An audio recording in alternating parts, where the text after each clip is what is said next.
Welcome to the monthly session of Global Empowerment. I want to thank you for being part of monthly sessions for Global Empowerment. I really feel honored to be part of this initiative, and I want to invite you to learn together and to discuss and to engage in a dialogue. We have been in a series, and we will break that series for today. And I feel very strongly to talk about 5 things to do during a crisis. So if you allow me, that is what we're going to be talking about this morning. What are the things to do whenever we are going through crisis? Now, let me introduce the subject by saying that during crisis, there are those who come through as victims, and there are those who come through a crisis as victors. There are those who lose, and they lose big time, and there are those who win, and yes, they win big time. So that is the framework of what we're going to be talking about this morning. So welcome, and be very comfortable. Just sit comfortable, and we will have time to discuss. So what are the 5 things do we do during times of crisis? Number 1, be a solution. Orient your mind to solve the problem which is imminent. When you look at crisis, there is an overall, overarching crisis. Like right now, the coronavirus is a pandemic affecting the entire globe. So national and nations are affected. Not only nations are affected, but now it trickles down. So you have a major overall crisis and small miniature problems that result out of the major problem. Now, what do we do whenever we are confronted with a situation like this? Number 1, we are saying become or initiate your mind to become a solution. Don't just go with the flow. In every culture, there are heroic stories that are told. I remember as a little child, my mother used to tell me stories, and she was very good in telling us stories. So as a family, we will gather together and she will tell us stories. And now when I look back on those stories, they had this characteristic. They were trying to build in us a sense of courage that whenever there are crises, there is this person who raises against the crisis, against the norm, and they do acts of heroism and they solve the problem. And I believe in every culture there are those stories. And for those who watch movies, even in most of the action movies, we see things like that, you know. But one which fascinates me a lot is the one from the Bible. As we all know, the story of David and Goliath. It is a Jewish culture story, and it is recorded in the Bible. They had a whole crisis, the whole nation of Israel had a crisis. And the crisis was, as we all know the story, you're having a Philistine champion who challenges the king and tells him that bring somebody to come and fight with me. If he wins, then we become your slaves. And if I win, you become our slaves. And it is in the middle of that crisis we are seeing a little boy. Scholars believe David was between the age of 12 and 17. And David comes and he becomes a solution. And even if you read at the record, David is asking, what's going to be given to a person who kills this person? He is bringing in a solution. Nobody believed in him. His own brothers didn't believe in him. But as we all know how the story unfolds, David fights Goliath. He kills him by a very simple method using a slingshot and a stone, and cuts Goliath's head, and by then Israel wins and Philistines lost. Now, what do we learn? What is the moral of this story? Why is it recorded? It's recorded for us that whenever we are faced with crisis, do not think like a victim. Think like a winner. Think like, what is a solution? At any level, I believe right now biotechnology companies and pharmaceutical companies are thinking about how are we going to come up with a vaccine probably for coronavirus. Or those who do medical research, how are we going to come up with a solution, with a treatment for this deadly disease? Everybody at their level, the economists also think, how are we going to come out through this crisis strong without, losing everything that we have?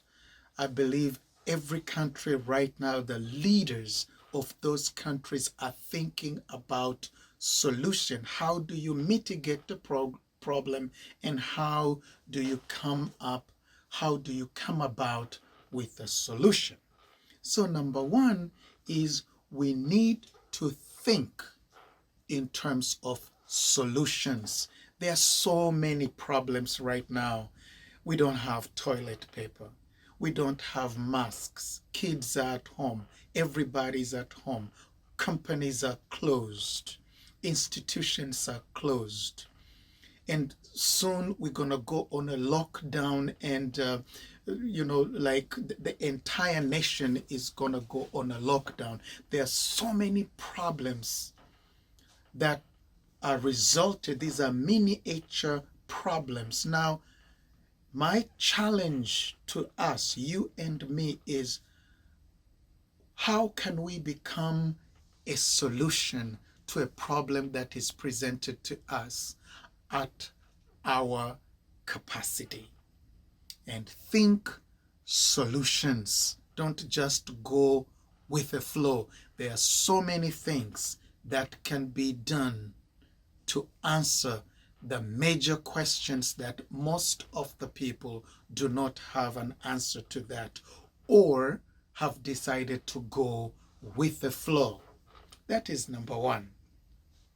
Number two, which is connected to number one, is enhance creativity and innovation in your company, in your family, or in yourself. To come up with a solution, or to become a solution, you need to really look deep inside you and see the potential that you have. Most of the time, we look at what we do not have and we get paralyzed. We say, I cannot do it, because we look small at ourselves.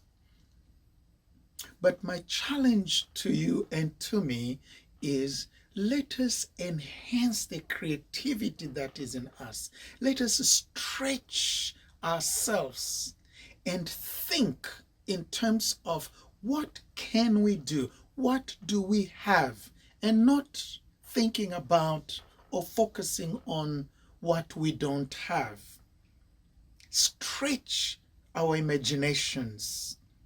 And I believe that there are so many things that we can do to solve the problem, to become creative, and to come up with new ways to solve the problem that we are presented with.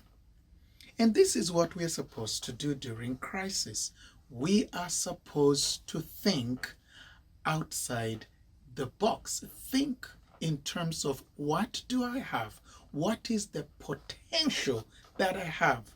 What are all the abilities and experience and training and skills and, all the things that are inherently inside me that I could unleash in order to solve the problem? This is the time for us to be more creative.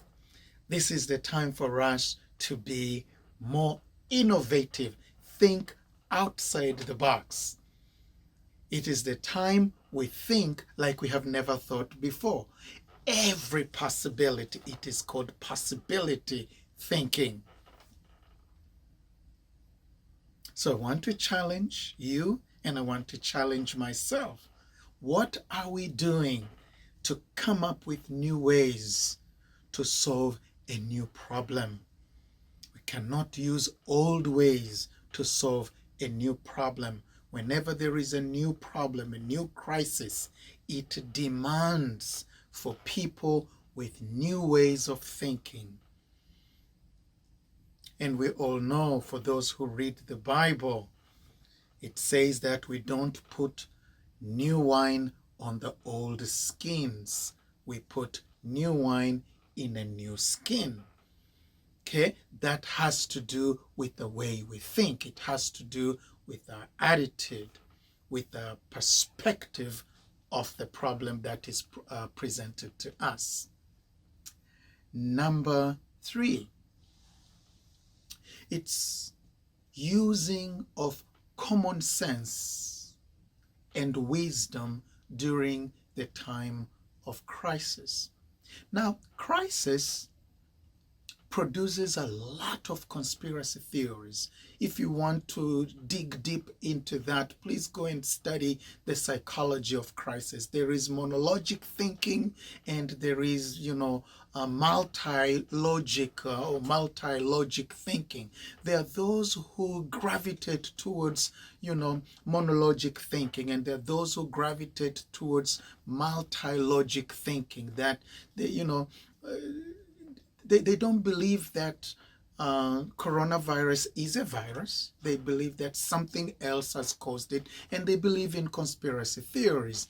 And there are so many conspiracy theories. As you all know, a conspiracy theory is a belief that there is a group or an organization that influences the circumstance or the event which has happened.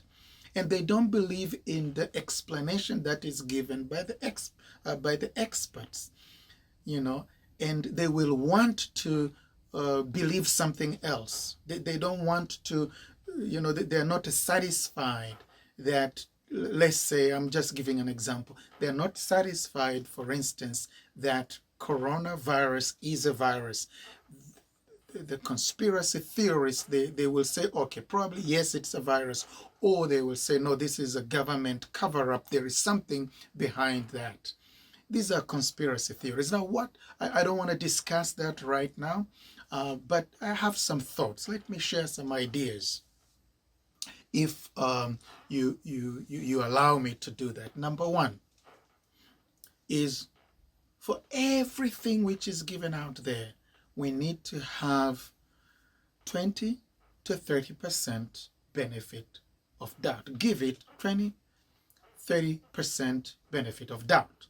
Okay? Don't just believe everything. The Bible says a fool believes everything. Don't believe everything which you're told, but research on those things. At the same time, don't be naive. Okay? So it sounds like it is contradicting, but it's not contradicting. Is find your facts, okay? Because otherwise, it is at times of crisis, there are those who take advantage of others. And there are those who, yes, there are people who are corrupt. They will take advantage of a crisis to benefit themselves or to push their agenda. So if you hear any conspiracy theory, I study them. I normally like to check the facts with all the conspiracy theories and try to see where am I taking advantage, okay?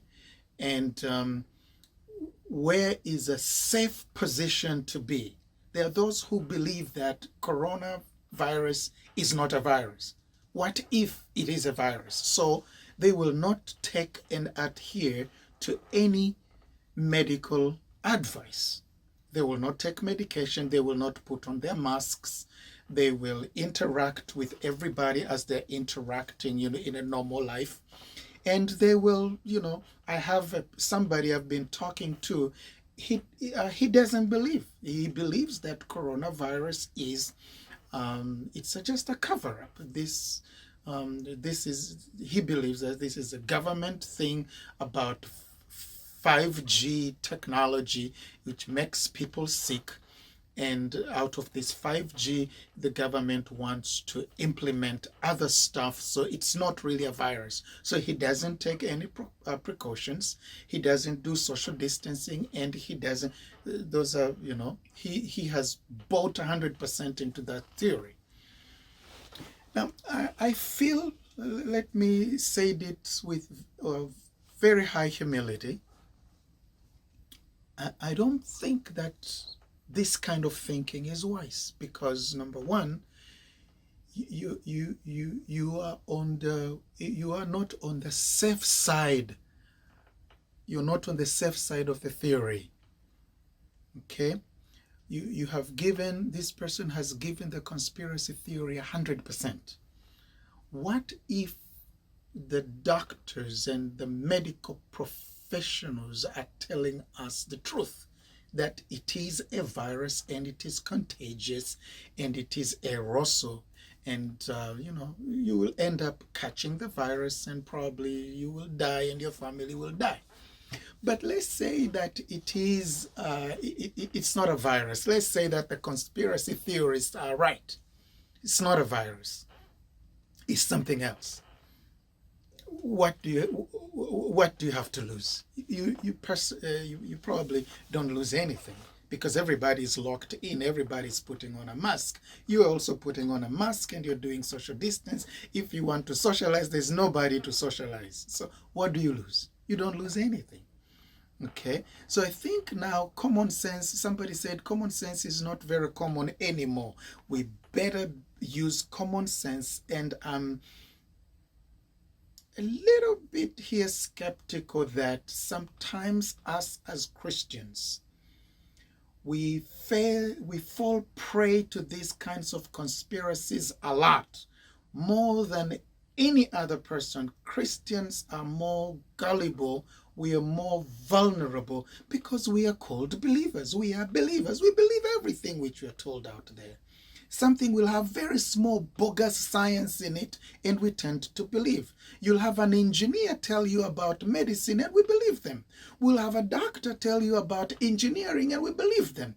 Anything which is out there, we tend to believe. So number one, we need to use common sense and be safe. Look at things in a bigger picture, okay? And I tend to say that during times like this, where we are in crisis, we normally don't use common sense. So slow down and use your common sense. Be wise. And if you allow me, use a telescopic mind. Look at things in a bigger picture and have a futuristic way of thinking, or a telescopic mind. or thinking, projectile thinking. Look at the future. Because during crisis, people tend to be short-sighted. What do we do during crisis time? Point number 4, have a right or a correct mental attitude. Have a correct or a right mental attitude. Why do I say that? During crisis, there is a lot of fear mongering. There is a lot of things that feed on our fear. And I don't want to undermine that terror is imminent. It is real. But there is a way people can blow things out of proportion. There is a way people can feed into your fear, especially these news channels. I don't say that you should not be updated to know what is going on, but if you overfeed yourself with a lot of negative news, with a lot of news that do not give you hope, you find yourself out of your mind. You will run crazy. You will fail to think rational. You will be thinking impulsively. You will be acting out of fear and out of panic because you have fed into your fear. We need to feed into our faith. We need to remain calm even at the time of crisis. How do we remain calm? Remember, faith comes by hearing, and hearing by the word of God. Faith in coronavirus comes by hearing a lot about coronavirus. If all that you hear from morning to evening, from evening to the following morning, you just feed yourself with a lot of news. How many people have died? How much it spreads, and all those kinds of things. 24/7, that is all that you feed yourself. You're going to be gripped by fear. And when you're fearful, fear will paralyze you. You won't be able to do anything. Now, courage does not mean that there is no fear. They normally say, by definition, courage is not absence of fear, but courage is the ability to squarely face what you fear most. You are afraid, but you've resolved in you, I'm going to face this thing squarely. And you don't build courage by feeding yourself fear. You feed the courage, you feed yourself with faith and courage by going into positive mode, feeding yourself into things that encourage you, not the things that discourage you. And remember, when you have panicked, you don't think logically anymore. When you have panicked, we all know, we tend to think that it is the end of the world. We can do anything. There is temporary thinking versus permanent thinking. During crisis, all our mind thinks that it is the end of the world. Everybody parades fear. They tell us this is the end of everything, including Christians. Everybody feeds into that this is the end of the world. I mean, yes, I agree. We are living in the last days. But, we also need to, be rooted in the scriptures. We need to be anchored into the understanding, okay, that seasons come and seasons go. This coronavirus pandemic will go away. It will not stay with us. So what is the right mental attitude towards this season? The right mental attitude towards this season is it is temporary. Crises are temporary. They don't come to stay. They pass away. They will go. They will have some impact. They will have things that will change permanently. There are norms and there are ways of life that, they say every crisis has a signature. Okay? And there are things that are going to be transformed permanently. As I've said earlier, we don't want to be victims. We want to come out of this as victorious, as winners, and not losers. But it will depend a lot on how do we think? What is our mental attitude? Crises do not produce greatness, but it reveals the greatness that is already in us. Like a story I just said of David. It was that crisis which revealed to Israel that they have somebody who is great. It was not Goliath. Okay? It is not Goliath who produced David. David was already there, but he was not just revealed. He was not recognized. They did not know that you have this young boy in obscurity who killed a lion single-handedly, barehandedly, who killed a bear with his bare hands. Okay? The nation didn't know that. They already had a hero amongst them. Even the parents didn't know. Even the brothers didn't know. It took a major national crisis to reveal to Israel they have somebody like David. Now, crisis is a window of opportunity that is not obvious to many people, and it doesn't stay for a long time. And it reveals the greatness that is in us. It brings forth that seed of greatness, okay? And it makes us look deep in us and go bring out what is already trapped in us and reveal it to the world. But it will really depend on us and on our mental attitude.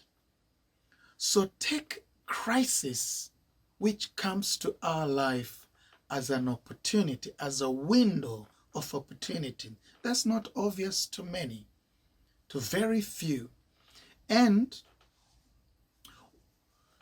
take advantage of this crisis. Take advantage of this crisis. Why? Because a crisis normally, let's put it this way.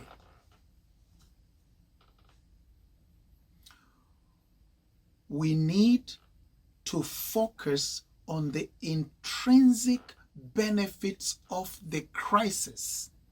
In correct mental attitude, part of it is to focus on the intrinsic benefits that the crisis is bringing, and it takes a lot of mental horsepower to mine and to dig the benefits that the crisis is bringing to us.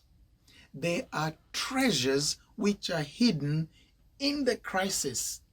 And as I've said, it needs mental horsepower, mental capabilities to put our mind right in order to scrutinize and to look deep into a crisis and to ask ourselves difficult questions to find what are these blessings hidden in a crisis.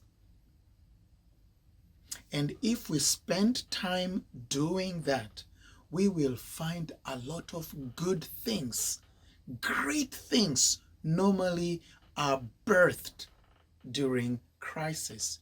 Revelation of things that otherwise wouldn't have been revealed come during crisis. So remember, number 4 is we need to have a correct mental attitude.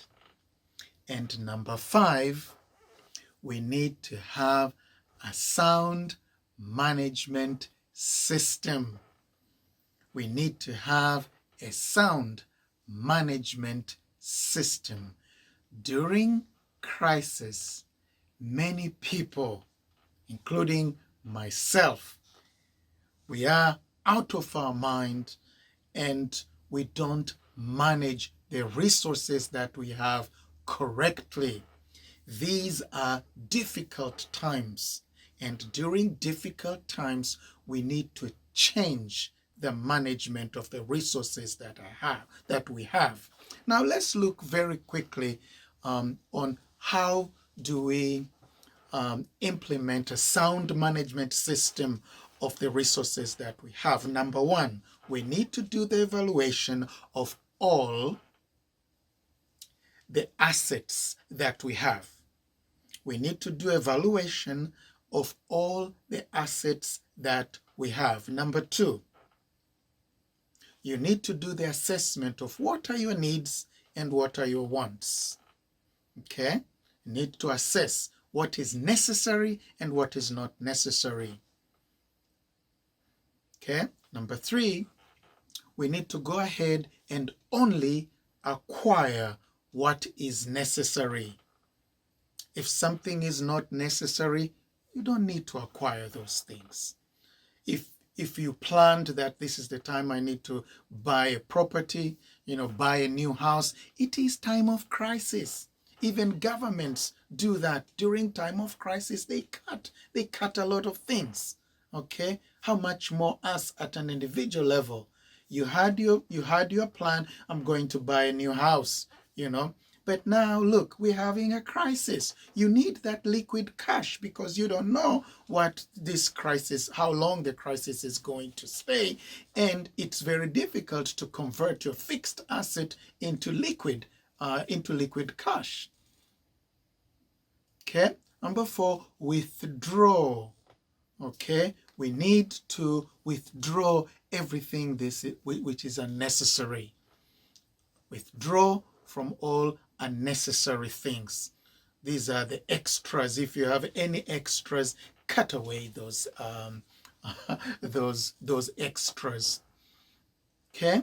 We also need to delay some of the projects that we're doing. If you are planning to renovate your bathroom or renovate your kitchen, this is not the time to do that. This is that sound management, okay? We don't need to really engage ourselves into big projects like that. Like, for instance, my son just turned 18. We were supposed to buy him a car.